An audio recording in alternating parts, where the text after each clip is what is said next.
Unang kan PP badai ru MP kerja sabha Dr. Lu Kharki long bakat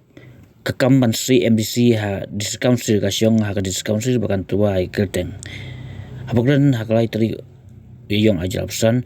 Dr. Kharki long bakat kum kendon ka diskaunsir ka de tuai Kyrteng bat Sorkar kan sele badan kam hendai hakaju kepol la kubur bakadon ki Khep bak Sorkar jala kam sngap lada terwa Menteri MDC de council balo ai naksra kum baju jia mensua hakaro hills termus council hakaba council ka tua Menteri MDC ya konat kesang ma hendai ka Sorkar kamsel Mynjur setia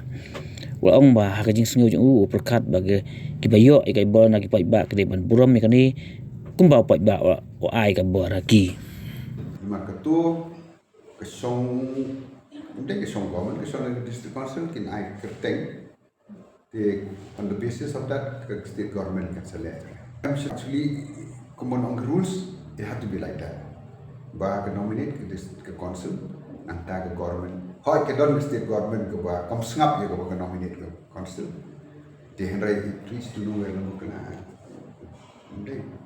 government congress government ke kana to por composition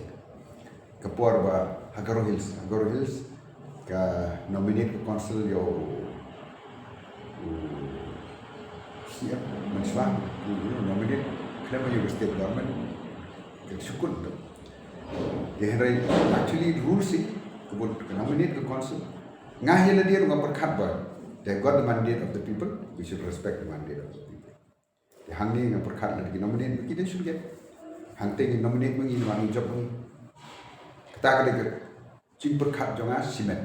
ya kemudian kemar ngam ta melong su presiden ko parti ngam melong su sinong ta MP cing perkat jonga simet